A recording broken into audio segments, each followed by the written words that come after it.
بسم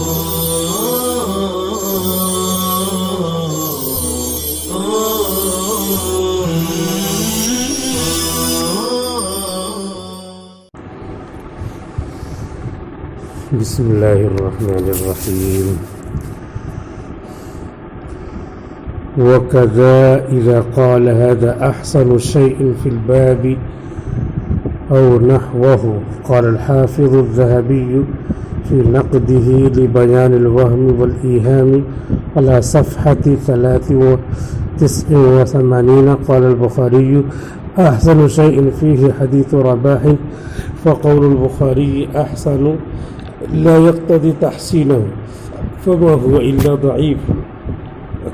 قلت والذي ذكرناه هنا منطبق على حديث كثير بن عبد الله، فإن كثير بن عبد الله هذا واهن جدا كذاب، بل قال فيه ابن حبان روى عن أبيه عن جده نسخة موضوعة وهو مجمع على ضعفه، وقد تحايده البخاري في صحيحه أشد التحايد، فلا احتيج به في الأصول، ولا روي له متابعة، ولا ذكره في التعليق جزما ولا تمريضا.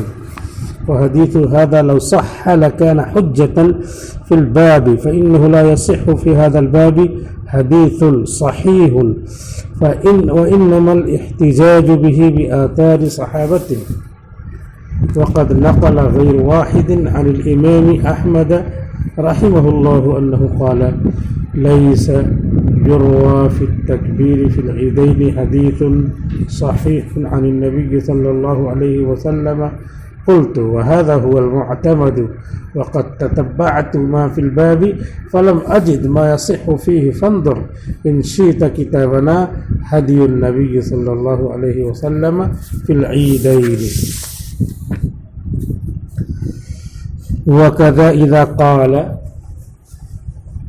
اسی طرح جب کہے، اس سے پہلے کا سبق تھا جس میں آ چکا تھا یہ مسئلہ حدیث کا، المسئلۃ الثانیہ، کہ عالم محدث اگر کسی حدیث کو صحیح بتلائے تو کبھی کبھی ایسا ہوتا ہے کہ وہ صحیح بتلاتا ہے لیکن اس سے دلیل پکڑنے کا ارادہ نہیں ہوتا ہے، تو اس کے لیے 3 مثالیں دیا ہے.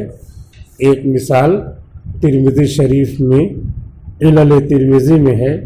امام ترمذی کہتے ہیں کہ میں نے محمد بن اسماعیل بخاری سے پوچھا عبداللہ بن نافع کی حدیث کے بارے میں کثیر ابن عبداللہ کے تعلق سے، جو انہوں نے نقل کیا ہے کہ پہلی رکعت میں عید کی 7 تکبیر اور دوسری میں 5، 12 تکبیر زائد کہی جائے گی. تو امام بخاری نے جواب دیا تھا لیس فی الباب شیء اصح، یہ ہو گیا تھا کل، یہاں تک ہوا تھا، فقالہ سے باقی تھا. تو یہ جواب دیا تھا کہ اس باب میں نہیں ہے کوئی بھی صحیح حدیث، لیس فی الباب شیء اصح من ھذا، یہ اس باب میں اس سے زیادہ صحیح کوئی حدیث نہیں ہے. تو گویا کہ کثیر ابن عبداللہ والی حدیث کو کیا کہا ہے؟ اصح، اس سے اصح کوئی نہیں ہے، یہی اصح. تو دیکھیے یصف العالم حدیثا بالصحۃ، یہ محدث کیا ہے؟ حدیث میں صحیح نہیں اصح کا حکم لگا رہے ہیں. تو اب لیکن اس سے وہ دلیل نہیں پکڑیں گے، دلیل پکڑنا نہیں چاہتے. وہ بھی اقول کہہ رہے ہیں کہ یہی میں بھی کہتا ہوں کہ حدیث عبداللہ ابن عبد الرحمن عمر ابن شعیب عن ابیہ عن جدہ کیا ہے؟ اس باب میں کیا ہے؟ صحیح ایضا عن ابی فی ھذا الباب هو صحیح ایضا، وہ بھی صحیح ہے. اب اس کے بعد امام بخاری کا جواب نقل کرنے کے بعد یہ کہا ہے اما قول البخاری لیس فی الباب شیء اصح من ھذا، کہ اس باب میں کثیر ابن عبداللہ کی روایت سے زیادہ کوئی صحیح نہیں ہے. فلا یقتضی الصحۃ، یہ ہے اصل مقصود یہاں پر، یہ صحت کا تقاضا نہیں کرتا ہے، بلکہ یہ بتا رہے ہیں کہ اس باب میں یہ حدیث ہے ضعیف، یہ حدیث ہے یہ ضعیف، یہ حدیث ہے یہ ضعیف، یہ حدیث ہے یہ ضعیف، یہ حدیث ہے یہ ضعیف، یہ حدیث ہے تھوڑا سا ضعف اس میں کم ہے، یہ کثیر ابن عبداللہ کی حدیث ہے۔ تو کیا کہہ رہے ہیں کہ اس پورے باب میں عیدین کے تعلق سے تکبیر زوائد یا تکبیر واجب جو ہے اس کے باب میں اس حدیث سے کثیر ابن عبداللہ کی حدیث سے زیادہ صحیح اور کوئی حدیث نہیں ہے، لیکن اس کا بھی حال کیا ہے؟ ضعیف۔ تو اصح کہنے کا مطلب کیا ہے؟ لا یقتضی الصحۃ، یہ ہے مفہوم اس کا۔ جیسے اس کو ہٹا کر کے اس کے بارے میں کہیں گے تو کہیں توہین نہ ہو جائے، جیسے یہ کہیں گے کہ 100 میں ایک اچھا لیکن وہ بھی سور کا بچہ، 100 میں ایک اچھا لیکن وہ بھی سور کا بچہ، ایسے یہی مطلب ہے کہ سب ہے اس میں خراب لیکن یہی تھوڑا سا اچھا ہے لیکن وہ بھی سور کا بچہ ہے۔ فلا یقتضی الصحۃ، لہذا یہ صحت کا تقاضا نہیں کرے گا قول، بل هذا الوصف قد يطلق على ما فيه ضعف، بلکہ یہ وصف کبھی بولا جاتا ہے اس پر بھی جس میں ضعف ہو، جیسے ہم نے مثال دیا وَإِنَّمَا يُطْلَقُهُ لِلْمُقَارَنَةِ بَيْنَهُ وَبَيْنَ مَا هُوَ أَضْعَفُ مِنْهُ، اور امام بخاری نے اس کو بولا ہے ایک کمپیریزن میں، تقابل میں، اس کے درمیان، اس حدیث کے درمیان اور ان حدیثوں کے درمیان جو اس سے بھی زیادہ ضعیف ہیں، ضعیف ضعیف ضعیف ضعیف، اور یہ کم ضعیف ہے، اضعف کہیے، اضعف ضعیف، تو اسی کو کہہ رہے ہیں کہ یہی تھوڑا سا اچھی ہے، یہی اصح ہے اس باب میں، لیکن اصح کا حال کیا ہے؟ ضعیف ہے۔ وَكَذَا إِذَا قَالَ، جو آگے بات کہی ہے اسی طریقے کی بات یہ ہے جب کہیں اذا قال امام بخاری هذا احسن شيء في الباب، اس باب میں یہی سب سے اچھی حدیث ہے، او نحوہ، سب سے اچھی حدیث ہے، احسن شيء في هذا الباب، یعنی جتنی بھی حدیثیں ہیں اسی میں یہ تھوڑا بہت درست ہے، سارے امرود کیا ہے؟ خراب ہے، اس میں یہی ایک تھوڑا اچھا دکھ رہا ہے، تھوڑا تو اس میں بھی کیڑا نکل رہا ہے، تو هذا احسن شيء في هذا الباب، اس باب میں یہی سب سے اچھی حدیث ہے، لیکن اس میں بھی کثیر ابن عبداللہ ہے، او نحوہ، یا اس جیسی۔ قال الحافظ الذهبی، حافظ ذہبی نے فرمایا ہے فی نقدہ لبیان الوہم والایہام، نقدہ لبیان الوہم والایہام نامی کتاب میں صفحہ 89 پر کیا فرمایا ہے؟ قال البخاری، امام بخاری نے فرمایا ہے احسن شیء فیہ حدیث رباح، کہ اس سلسلے میں یعنی عیدین میں تکبیر کہنے کے سلسلے میں سب سے اچھی حدیث، سب سے حسن حدیث رباح ہے۔ فقول البخاری، تو امام بخاری کا قول احسن لا یقتضی تحسینہ، امام بخاری کا قول احسن یہ تقاضا نہیں کرتا ہے اس کے تحسین کا، کہ وہ حدیث حسن اصطلاحی ہو کہ 5 باتوں میں سے 4 بات تو مکمل پائی جا رہی ہے اور ضبط میں کمی ہے، خف الضبط، تو وہ حدیث حسن ہو جائے گی، وہ اصطلاحی نہیں مراد ہے، لا یقتضی تحسینہ، وہ اس کے تحسین کا یعنی حسن اصطلاحی کا تقاضا نہیں کرتا۔ فما هو الا ضعیف، وہ حدیث نہیں ہے مگر ضعیف، تو وہ حدیث بس ضعیف ہے۔ یہ بتا دیا ایک مثال اور دے کر کے، جیسے یہاں پہ کہا تھا لیس فی الباب شیء اصح من هذا، وہی مطلب ہے هذا احسن شیء فی الباب کا، اور امام بخاری کا احسن شیء فیہ حدیث رباح اس کا۔ تو یہ جو تینوں طرح کی باتیں ہیں، تینوں طرح کے اقوال ہیں، ان سب کا مطلب ہے کہ یہ اصطلاحاً احسن یا حسن یا صحیح یا اصح نہیں بول رہے ہیں، بلکہ کس میں وہ علی غیر الاصطلاح بول رہے ہیں. غیر اصطلاح یعنی اصطلاح فنی، اصطلاح حدیث کے نہج پر گفتگو نہیں کر رہے ہیں، بلکہ عام گفتگو کر رہے ہیں جو سماج میں بولا جاتا ہے کہ یہ پوری کلاس جو ہے پنڈل ہے، کچھ نہیں آتا، یہی تھوڑا سا ٹھیک ہے، لیکن اس کے یہاں فاعل منصوب ہوتا ہے. پوری کلاس کیا ہے؟ کچھ نہیں آتا. یہی ایک لڑکا ہے، اس کو تھوڑا بہت آتا ہے، لیکن یہ بھی کہتا ہے کہ فاعل مجرور ہوتا ہے. تو پھر کیا ہے؟ یہ ہے، یہی اچھا ہے تھوڑا. تو یہی جو اچھا ہے اس معنی میں بولا ہے لیس فی الباب شیء اصح من هذا اور هذا احسن شیء فی الباب اور احسن شیء فیہ حدیث رباح. ان تینوں اقوال، تینوں قولوں کا حاصل کیا ہے؟ علی غیر الاصطلاح هذا الوصف قد يطلق هذا الوصف على غير الاصطلاح. قلت والذي ذكرناه ها هنا، میں نے کہا کہ جو کچھ ہم نے یہاں پر ذکر کیا ہے منطبق علی حدیث کثیر بن عبداللہ، یہ فٹ ہے، منطبق فٹنگ آن سیئنگ آف کثیر بن عبداللہ. تو جو کچھ ہم نے ذکر کیا ہے وہ یہاں پر منطبق ہے کثیر ابن عبداللہ کی حدیث پر، کثیر ابن عبداللہ کی حدیث پر. والذی ذکرناہ ہونا، جو کچھ ہم نے یہاں پر ذکر کیا ہے وہ فٹ ہے، منطبق ہے کثیر ابن عبداللہ کی حدیث پر. فإن کثیر ابن عبداللہ ھذا واہن جدا کذاب، کیونکہ کثیر ابن عبداللہ یہ والے، کثیر ابن عبداللہ یہ والے جو یہاں پہ واہن کمزور ہیں، جداً بہت زیادہ کمزور ہیں، بستر پہ پڑے رہتے ہیں.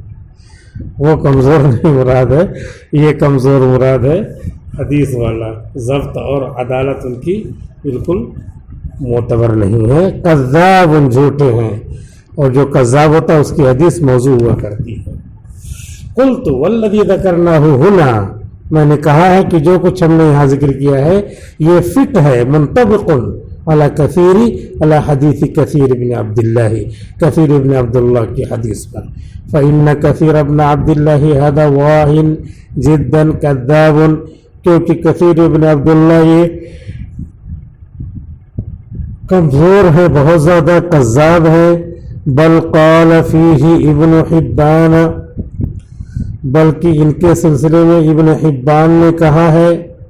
ابن حبان جو حدیث میں متساہل ہے، ان کے استاد ابن خزیمہ بھی متساہل ہے اور علامہ ابن حجر بھی متساہل ہے، لیکن ابن خزیمہ کم متساہل ہے، ان سے زیادہ یہ متساہل ہے، اور ان سے زیادہ تو علامہ امام حاکم، ابن حجر نہیں ہے، امام حاکم متساہل ہیں.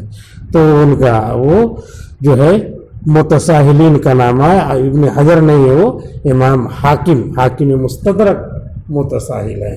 تو متساہل فرما رہے ہیں کیا؟ روا عن ابیہ عن جدہ نسخۃ موضوعۃ، یہ تعدیل کر دیا کرتے ہیں، لیکن انہوں نے بھی جرح کر دیا ہے کہ کثیر ابن عبداللہ نقل کر دیتے ہیں، نقل کیا انہوں نے اپنے والد سے اور انہوں نے اپنے دادا سے، نسخۃ موضوعۃ، ایک پورا حدیث موضوع سے بھرا ہوا نسخہ، نسخۃ موضوعۃ ایک بنایا ہوا نسخہ، پورا موضوع نسخہ. وہو مجمع علی ضعفہ، اور یہ کثیر ابن عبداللہ اجماعی ضعیف ہے، ان کے ذوق پر اجماع ہے. وہ مجمع علی ضعفہ، یہ بالاجماع ضعیف ہے. وقد تحایدہ البخاری فی صحیحہ اشد التحاید، امام بخاری نے تو اپنی صحیح بخاری میں ان سے بہت دوری بنائی ہے، بہت دوری اختیار کی ہے، ایک دم بالکل دوری ہے.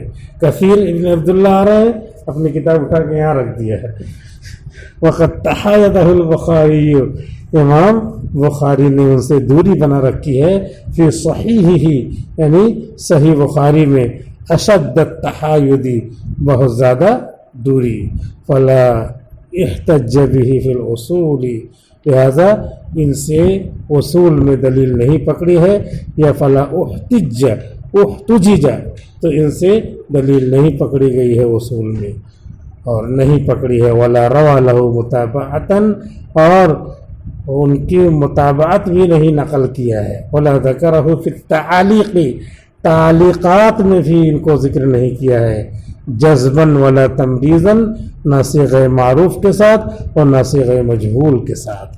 حدیث میں جزم جب آئے تو یہ جزم جو ہے تجوید والا جزم نہیں ہے، قرأت والا جزم نہیں ہے، سکون والا جزم نہیں ہے، بلکہ یہاں حدیث کا فن حدیث میں جزم کہتے ہیں، جزمن نقل کیا ہے یعنی صیغہ معروف کے ساتھ نقل کیا ہے۔ جزم کا مطلب یقین پہلو کے ساتھ نقل کیا ہے، تو وہی صیغہ معروف کے ساتھ نقل کیا ہے، ولا تمریزن اور نہ صیغہ تمریز کے ساتھ نقل کیا ہے۔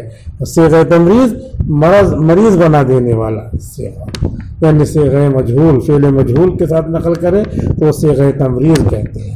مرض تمریز کے معنی مریض ہونا اور مریض بنانا بھی، یہ لازم بھی ہے متعدی بھی ہے۔ اسی سے آتا ہے ممرضۃ کے معنی جو ہے ممرضۃ کے معنی نرس، کیونکہ وہ مریض نہیں بناتی ہے بلکہ مریض کو ٹھیک کرتی ہے، کیونکہ وہ آتی ہے تو مریض کا دل باغ باغ ہو جاتا ہے۔ یہ بچے جو ہے عقل قوہ میں پڑھتے ہیں تو وہی ہاسپٹل میں پہنچ جاتے ہیں، وہ جو ہے نرسوں سے بات کرتے رہتے ہیں۔ میں وہیں ایک مرتبہ کھڑا تھا، ایک لڑکا نرس سے بات کر رہا ہے، بدتمیزی کر رہا، کھینچ کے مارا ایک زور سے تماچا، دماغ سے ہو گیا اس کا، اس طرح کرتے ہیں۔ میں بھی وہاں دوا لینے کے لیے گیا تھا، وہ نرس سے بات کر رہا ہے، وہ سوچ رہا کہ کلاس تو ہے نہیں، اور کلاس میں بھی حضرت مارتے نہیں ہیں، اور وہاں بدتمیزی کر رہا صاف صاف۔ مولانا ہو، قرآن حدیث پڑھتے ہو، کھینچ کے مار دیا اس کو۔ تو یہ ممرضۃ کے معنی آتے ہیں نرس کے، ولا ذکرہ فی التعلیق جزما ولا تمریضا، اور نہ ذکر کیا اور ذکر نہیں کیا امام بخاری نے تعلیقات میں نہ صیغہ جزم کے ساتھ اور نہ صیغہ تمریض کے ساتھ، یعنی نہ ذکر کیا ہے معروف صیغے کے ساتھ اور نہ مجہول صیغے کے ساتھ، کسی طریقے سے بھی تعلیقات میں کثیر ابن عبداللہ کا ذکر نہیں کیا ہے۔ تحایدہ اشد التحاید، ان سے بہت زیادہ دوری بنائی ہے۔ وحدیثہ ھذا لو صح، اگر ان کی یہ حدیث کثیر ابن عبداللہ کی عیدین کے بارے میں اگر صحیح ہو جائے، لکان حجتاً فی الباب، تو اس باب میں حجت ہو جائے گی، اس باب میں حجت ہو جائے گی۔ کیوں حجت ہو جائے گی؟ اندھوں میں کانا راجا، لکان حجتاً فی الباب، تو حجت ہو جائے گی۔ فإنہ لا یصح فی ھذا الباب حدیث صحیح، کیونکہ عیدین میں تکبیرات عیدین کی نقل کرنے کے تعلق سے کوئی صحیح حدیث آئی ہی نہیں ہے، لہذا اگر ایک حد تک کی حدیث صحیح ہو جاتی ہے تو اسی کو حجت پکڑ لیں گے اور اسی سے مسئلے نکالیں گے، اسی سے مسئلے بنائیں گے۔ لکان حجۃ فی الباب فإنہ لا یصح فی ھذا الباب حدیث صحیح، کیونکہ نہیں صحیح ہے اس باب میں کوئی حدیث صحیح۔ وإنما الاحتجاج به بآثار صحابة، اور حجت پکڑنا اس حدیث سے عیدین کے باب میں حقیقت میں صحابہ کے آثار سے ہے۔ صحابہ کے آثار یعنی ان کے اقوال، صحابہ کے اقوال جو ہوں گے وہ کسی نہ کسی طرح نبی کریم صلی اللہ علیہ وسلم سے سنے ہوئے ہوں گے، جو انہوں نے حضور کی طرف نسبت نہیں کیا، اپنا قول بنا کر پیش کیا۔ صحابی کو صحابی اسی لیے کہتے ہیں کہ وہ حضور ہی کی ہر چیز کو اپنے پاس رکھتے ہیں، قولاً بھی، فعلاً بھی، عملاً بھی، اخلاقاً بھی، عادتاً بھی، تقریراً بھی، ہر چیز جو ہے ان کی اللہ کے رسول ہی سے لی ہوئی ہے، لہذا آثار صحابہ بھی حدیثی کے درجے میں ہیں۔ تو آثار صحابہ تو منقول ہیں لیکن حدیث صحیح کوئی نہیں، تو کثیر بن عبداللہ کی حدیث آثار صحابہ کے ساتھ مل کر کے قابل احتجاج ہو جائے گی، اس سے دلیل پکڑ لی جائے گی۔